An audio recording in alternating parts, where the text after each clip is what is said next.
O senhor apresenta nesta semana e é mesmo pelo fim da PEC da blindagem? Como é que o senhor está costurando isso no Senado?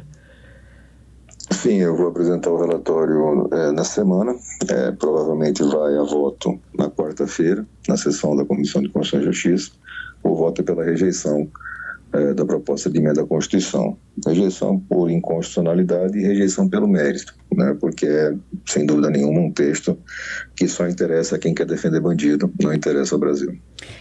Eu gostaria de saber, senador, que o senhor especificasse os 2 pontos, né? Primeiro, a inconstitucionalidade e segundo, no mérito também, o senhor já disse, né, que é para quem quer defender a bandidagem, mas dizem os senadores, os parlamentares, os deputados que a defendem, que é, entre aspas, porque não sou eu dizendo isso, uma proteção contra o Supremo Tribunal Federal. Bom, primeiro a questão da inconstitucionalidade, essa emenda vai de encontro a cláusulas pétreas da Constituição, separação dos poderes, inafastabilidade da jurisdição, ou seja, qualquer questão deve poder ser levada ao judiciário, né? O judiciário não pode ser impedido de apreciar qualquer tipo de questão de repercussão jurídica. E no tocante à questão do mérito, aí mais simples ainda, nós temos claramente uma proteção excessiva, porque o parlamentar já tem direito a uma imunidade por seus votos, palavras e opiniões. Não é uma coisa nova, não existe essa tese de que parlamentares são ameaçados porque votam ou porque falam na tribuna alguma coisa. Nós temos parlamentares hoje processados ou investigados porque ameaçaram pessoas, porque ofenderam pessoas, porque cometeram crimes. E nenhuma dessas coisas é necessária para a atividade parlamentar, né? E aí é muito fácil, para facilitar a compreensão, usar um exemplo com a minha atuação parlamentar. Eu já pedi impeachment de ministro do Supremo, eu pedi a CPI da toga, eu votei contra a indicação de ministro Supremo, votei contra a recondução de PGR, tudo isso sempre de forma aberta, absolutamente clara e ostensiva. Nunca tive nenhum tipo de processo, nenhum tipo de demanda ou investigação. Então, acho que a gente tem que dar um freio nessa situação. As pessoas precisam deixar de lado narrativas e começar a cuidar dos fatos, né, que são esses que efetivamente mudam a vida dos brasileiros. E, senador, qual é o trâmite? O que acontece depois do seu relatório rejeitando a PEC? Esse relatório é votado pelo colegiado. Se ele for aprovado, ou seja, se a PEC for rejeitada na Comissão de Constituição e Justiça, ela ainda pode ir a plenário, desde que você tenha um recurso apresentado com apoio suficiente para que vá a plenário. Eu não acredito nessa hipótese, enfim, política sempre tem surpresas, mas não acredito, porque ficou muito claro para todos. Ele não está falando em imunidade para uma opinião, ele está falando para um traficante, para um homicida, para um estuprador, que desde que seja parlamentar, só vai ser processado se seus colegas permitirem. E a gente tinha uma regra parecida na Constituição entre 88 e 2001, e nesse período praticamente nenhuma autorização para investigação foi concedida. Caso de tráfico, caso de homicídio, a resistência da Casa sempre foi muito grande em permitir que seus parceiros, seus colegas sejam processados. Então, esse retrocesso seguramente não faz o menor sentido. Os colegas aí no Congresso votaram de forma favorável, tanto que esse projeto foi agora para o Senado. Qual é a sua avaliação? Porque muitos dos deputados, a gente ouviu um da direita aqui no programa na semana passada, falando que precisava disso para fazer frente aos desmandos do Supremo Tribunal Federal. O senhor já disse que é mais para defender bandido, só interessa para quem quer defender bandido. Qual é a explicação para que a direita tenha votado dessa forma? E a gente perguntou aqui, já que moralmente a direita diz que defende coisas que todo mundo gostaria de defender, mas aí na hora de votar, vota dessa forma. Eu tenho usado uma expressão que não é a mais delicada, mas acho que é a mais verdadeira. Tem 2 tipos de parlamentares que votam numa coisa dessa. Aqueles que querem defender bandido e aqueles que não sabem o que estão votando. É a única justificativa. E vários gravaram vídeos depois nessa linha, dizendo que não sabiam bem, não entenderam bem, estavam arrependidos. De norte a sul do Brasil a gente teve deputados fazendo esse tipo de manifestação. Porque basta uma leitura mínima para você observar o tamanho do absurdo. Muito claramente é uma proposta de mudança na Constituição para blindar até presidente de partido de eventuais investigações e processos por quaisquer crimes. Então, acho que uma mão na consciência e uma dose de humildade não fazem mal a ninguém.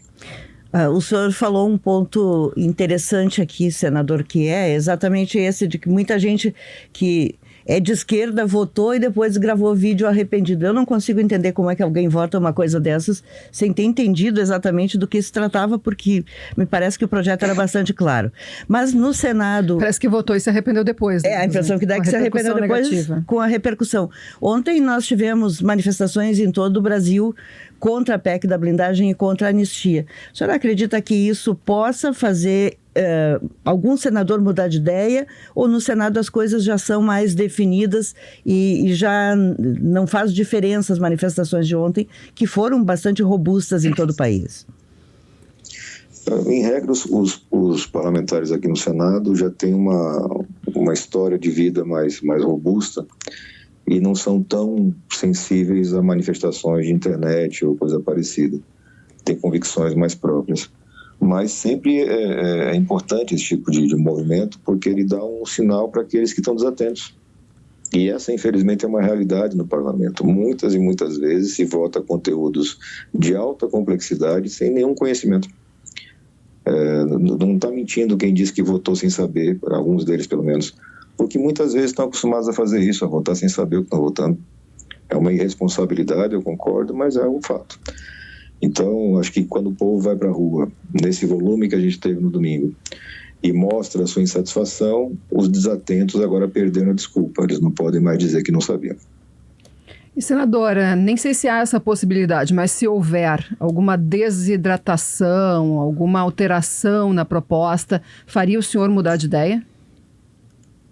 Não, assim, a política é dinâmica, a gente tem sempre que estar aberto a ouvir as propostas dos colegas e debater em cima delas. Mas eu não consigo encontrar nenhum tipo de fundamento para você fazer uma emenda à Constituição para qualquer tipo de blindagem.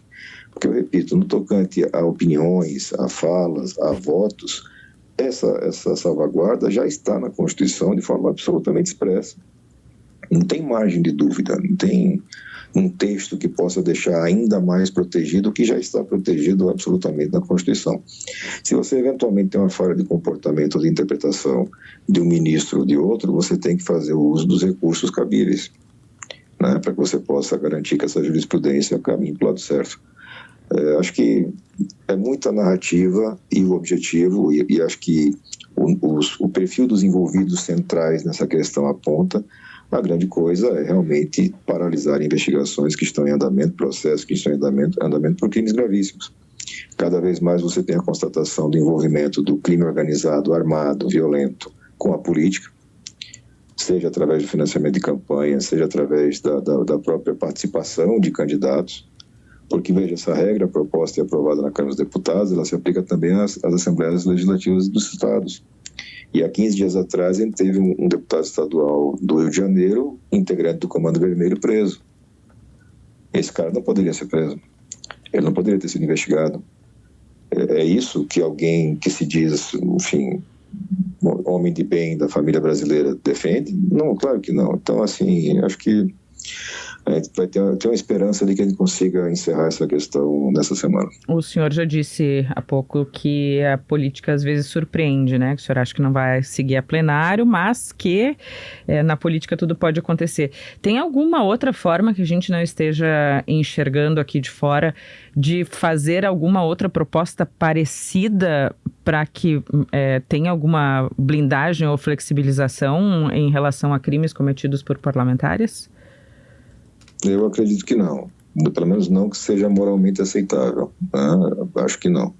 Mas é possível sim que você tenha parlamentares que se enterram tanto na narrativa que não conseguem sair delas. E outros que, por conta dos seus problemas na justiça, estão procurando uma boia de desespero para salvação. Sabem que cometeram crimes graves, sabem que as provas são muito simples e muito evidentes e que serão condenados em algum momento e precisam buscar uma salvação. esses dois perfis talvez insistam na aprovação de algum texto, mas eu não acho que vai ter sucesso no plenário. Tem um ponto que o senhor destacou que também nos intriga muito é terem sido incluídos os presidentes de partido. Porque até se poderia dizer que lá atrás, na Constituição de 88, era preciso essa autorização que depois foi modificado. Há muitos anos, aliás. Mas presidente de partido é uma inovação total justamente na hora que tem dois presidentes de partido encrencados e que nós temos também muitas denúncias de parlamentares envolvidos em irregularidades com emendas.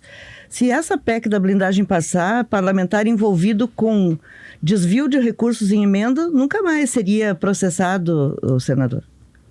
Nunca mais seria processado, porque a lógica aponta para a paralisação do eventual processo, enquanto ele continua cometendo crimes e acumulando dinheiro sujo que ele vai usar nas próximas eleições para se reeleger. Então, romper esse ciclo através de investigações sérias, processos sérios, é fundamental. E realmente eu acho que a sociedade como um todo já sinalizou que não aceita esse retrocesso. Imagino que a gente vai ter uma votação tranquila no Senado, mas como disse, surpresas sempre acontecem na política. É isso que eu queria lhe perguntar, qual é a sua perspectiva para a votação no Senado, após o seu relatório? Eu acredito que na Comissão de Constituição e Justiça o relatório pela rejeição será aprovado. Mas aí depois no Senado também, mesmo que que o seu relatório seja aprovado na CCJ, no plenário a coisa pode ser diferente, né, senador? Mas eu queria fazer uma última pergunta para o senhor, sobre a composição do Supremo Tribunal Federal. A gente sempre ouve críticas e críticas, mas esses ministros não podem julgar porque foram indicados pelo Lula e pela Dilma. Ou, se fosse o contrário, tenho quase certeza que seria a mesma coisa. O senhor acredita que chegou a hora de se discutir uma mudança na forma como os ministros são indicados? Nós temos várias propostas de emenda à Constituição nesse sentido, já em andamento na casa.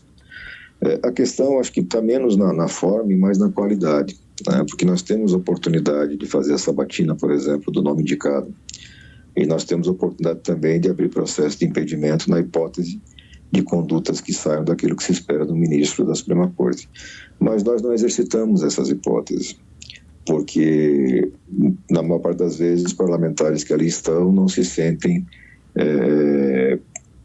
seguros, não por conta de falta de lei, mas por conta do seu comportamento individual, não se sentem seguros para fazer um confronto com o Supremo. Como eu disse, eu já votei contra, eu sempre voto aberto, meu voto é sempre declarado, mas outros tantos não fazem isso, porque tem medo de uma represária depois de uma pessoa que será super poderosa por 2, 3 décadas. Acho que a gente tem que melhorar a qualidade dos nossos representantes eleitos. E a partir daí você consegue ter uma consistência para enfrentar as outras questões. Porque se vamos dizer que eu aumento o número de ministros, eles vão passar pelo mesmo processo de indicação. Vamos dizer que eu coloque agora a indicação partilhada entre Congresso, sociedade e Executivo. Da mesma forma, se eu não tenho fiscalização e filtro de controle, o resultado vai ser ruim, né? Então, acho que a gente tem que melhorar aquilo que está na mão de cada cidadão brasileiro, que é o voto. E agradecemos, senador Alessandro Vieira, do MDB. Bom dia, bom trabalho para o senhor. O senhor apresentou o relatório na quarta-feira, nós ficamos acompanhando por aqui. Muito obrigada por nos atender nessa manhã. Obrigado, boa semana para todos. Algumas frases bem interessantes. Eu quero chamar a atenção aqui dos nossos ouvintes para algo que é corriqueiro. De depois de a coisa apertar, muitos parlamentares dizem, eu não tinha lido o texto, não sabia o que era. E o pior, às vezes, é verdade. O pior é que é verdade, sim. É verdade. Claro, uns usam para... Eu acredito que vários se arrependeram, mas... Vários se arrependem no caminho, veem que a repercussão não foi boa, pedem desculpa, dizem que não entenderam, passam esse papel de bobos, né? Fazem papel de otários, dizendo, não li, não tinha visto. Eles preferem passar por otários do que passar por... Mas tem os que realmente são dessa forma. E a gente nem se apavora, né, Rosane? A gente lembra que sempre tem uns desses. Na votação de projetos, inclusive, né? Mas tem uma coisa que é muito assim, quando assinam uma proposta. A gente que, quando circula pelo Congresso, vê aquelas moças bonitas passando lá com umas... Eu falo moças bonitas porque é verdadeiro, tá? Isso as lobistas muitas vezes são contratadas para pegar assinaturas para um determinado projeto, uma determinada proposta, e os deputados se encantam, assinam, os senadores assinam, depois dizem, nem sabia que estava assinando. Mas tem gente que assina sem ler, sim. Já ouvimos deputado e senador dizer aqui neste programa que assinou sem saber exatamente o que estava assinando. Às vezes a gente fica com o pé atrás, mas muitas vezes é verdade. Mas nesse caso aqui, muitos que votaram se arrependeram. Assim. Se arrependeram porque a repercussão foi grande e votaram em causa própria, talvez sabendo que ali adiante o bicho pode pegar. E eu me preocupo muito porque tem muito rolo com emendas e neste momento o ministro Flávio Dino está fazendo aquele pente fino lá nas emendas, está identificando irregularidades, as emendas PIX, aquelas que a gente não sabe bem para onde vão, e tem gente que deve estar com medo, sim, de ser pego por aí. Aí eu te pergunto, qual é o teu trabalho? Tu tem um trabalho. Teu trabalho é votar, saber do que se trata o projeto. E aí, o cara não sabe. E eu tô chamando de cara aqui, tô me referindo a senadores e deputados, mas, pelo amor de Deus, isso é um absurdo para o eleitor. E o eleitor, muitas vezes, vai esquecer disso em 2026, em 2028, em 2030, porque a cada 2 anos a gente vai tendo a oportunidade de mudar, de melhorar, de escolher melhor. E muitas vezes nós esquecemos, né? O eleitor esquece. O senador disse uma coisa também que, para mim, mata a charada. Nós temos que eleger melhores representantes. Eu bato nessa tecla aqui porque as pessoas votam, muita gente vota porque o deputado ou senador mandou emenda para sua cidade. As emendas viciaram as pessoas, é uma droga, a emenda é uma droga que vicia. E aí muita gente vota porque teve emenda, não olha o currículo da pessoa, não olha os gastos dela, para onde ela foi, como é que ela gastou o dinheiro da verba de gabinete. Isso tudo está disponível. No passado, era uma novela para a gente conseguir essa informação. Hoje não, está lá na internet, qualquer pessoa pode olhar. Mas não pode ter preguiça, né? Na hora da eleição, eu quero sugerir isso, que as pessoas avaliem muito bem o currículo de quem está pedindo o seu voto. Como eles votaram em assuntos nevrálgicos. Ele mostrou uma tranquilidade, né, relativa, né, dizendo que pode ter surpresas, mas uma tranquilidade em relação ao posicionamento do Senado. Vocês têm avaliado isso também? O Senado é uma casa de adultos, em princípio, né? Mas sempre pode. Tem algumas pessoas no Senado que também se comportam como adolescentes. Eu não vou falar de quinta série, porque a quinta série está sendo vítima de bullying, né? Tem muito menino, muita menina na quinta série, mais maduros que muitos deputados. Mas não...